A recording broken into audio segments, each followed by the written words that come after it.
The Forgotten Kingdom, Part 2. When the people of Darien buried their beloved King Arvian in the royal tombs beneath the citadel, a silence fell across the land. The once joyous markets became subdued, soldiers whispered doubts in their barracks, and farmers looked toward the horizon with unease, for they knew the Solmerian threat was far from over. King Kale ascended the throne with a crown that felt heavier than iron. He had achieved the position he once dreamed of, yet instead of triumph, he felt the crushing weight of responsibility pressing upon his shoulders. At first, Kale sought to win the people's trust through bold proclamations. He promised swift victories over Solmer, greater wealth for merchants, and rewards for the nobility who had supported him. The people cheered, though their cheers carried uncertainty, for many still remembered the calm wisdom of Arvian. Unlike his father, who walked among the common folk and listened to their concerns, Kale often remained behind the palace walls, strategizing with generals and nobles who whispered promises of glory. Among those nobles, none was more influential than Lord Malric. Having been the one who encouraged Kale's rise, Malric now positioned himself as the king's closest advisor. He urged Kyle to raise heavier taxes to fund the war effort, to seize land from those who could not pay, and to reward loyalists with gifts from the royal treasury. "The people respect strength, my king," Malric often said. "Do not waste your time listening to their complaints. Give them victory, and they will love you forever." Kale, still insecure in his new role, clung to Malric's counsel. He doubled the levies, forced farmers to supply grain for the army without fair payment, and imposed harsh punishments on dissenters. The coffers grew, and the army swelled in numbers, but resentment spread like wildfire. Villagers abandoned their fields, merchants hid their wealth, and whispers of rebellion began to circulate. Meanwhile, King Roderick of Solmer observed from across the border, smiling at how Darien weakened itself. Instead of launching massive invasions, he ordered small but devastating raids, burning villages and retreating before Kale's forces could respond. Each time, Kale promised vengeance, but each campaign drained more resources than it gained. His soldiers began to question whether they fought for their homeland or for the pride of their young king. It was during these troubled years that Kale encountered an unexpected voice of truth. One evening, disguised as a commoner, he walked through the streets of Artemis to hear what his people truly thought of him. Hidden beneath a hood, he entered a tavern where villagers and soldiers gathered. There, an old storyteller spoke of the days of King Arvian. "He was not a man of pride," the storyteller said. "He was a man of patience. He did not demand from us, but gave to us.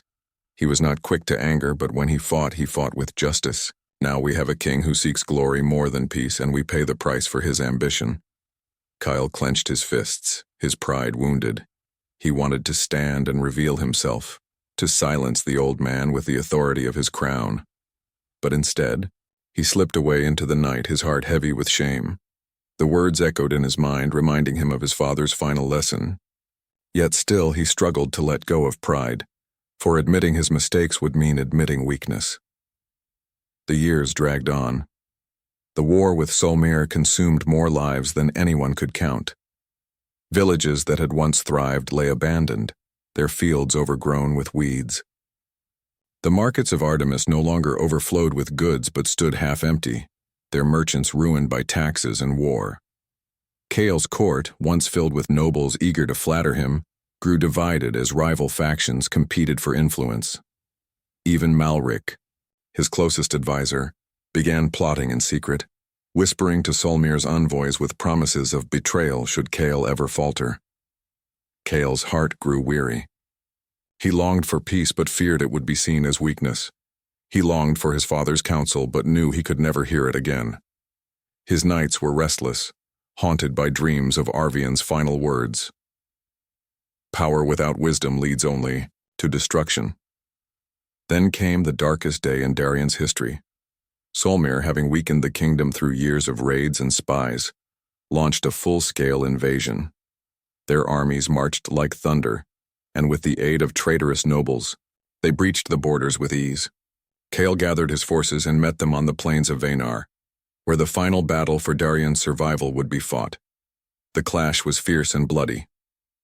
Cale rode at the front, his sword flashing as he cut through enemy ranks. For a moment, the soldiers of Darien felt the old spirit of their land, as though Arvian himself rode among them. Yet the enemy was too many, their betrayal too deep. Malric himself, who had once promised loyalty, turned upon Kyle in the midst of battle, leading a contingent of soldiers to join Solmer. Surrounded and outnumbered, the army of Darien collapsed. Kyle fought desperately, but he was struck down and taken prisoner. For 3 days he languished in chains within Solmer's camp, awaiting execution. But fate spared him, not through mercy, but through humiliation. Instead of killing him, King Roderick sent Cale back to Artemis with a simple message. Let your people see the weakness of their king.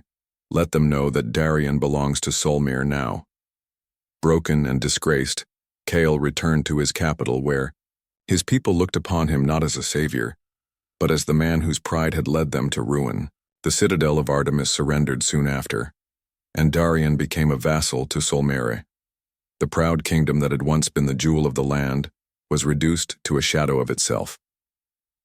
Years passed, and Kyle, no longer a king, but a figurehead under Solmer's control, lived in solitude within the crumbling palace. He spent his days wandering the empty halls, haunted by memories of what might have been. Yet as he grew older, humility began to replace the pride that had once consumed him. He started visiting the villages, not as a ruler, but as a man seeking redemption. He helped rebuild homes, listened to the poor, and offered what little comfort he could. At first the people shunned him, but slowly they began to see a change in him. One evening, as Cale sat beneath the same tavern roof where he once heard harsh truths, the old storyteller approached him. You were blind once, the man said. But even a fallen king can teach wisdom if he chooses to. Cale lowered his head, tears in his eyes. If only I had listened sooner, perhaps Darien would still stand strong. The storyteller placed a hand on his shoulder. A kingdom may fall, but its lessons endure. Teach the next generation what you have learned. Let them rise wiser than those who came before. Kyle did so. Though he could never restore Darien to its former glory, he dedicated the rest of his life to teaching young men and women about humility, patience, and the dangers of pride. His story became a lesson told across lands, the tale of a prince who sought glory and gained ruin, but who, in his fall, discovered the true meaning of leadership. When Cale finally passed away, the people of Darien mourned not the king who lost their kingdom, but the man who taught them wisdom through his failures. His grave bore a simple inscription. Here lies Kyle, son of Arvian. He sought glory, found ruin, and left behind wisdom.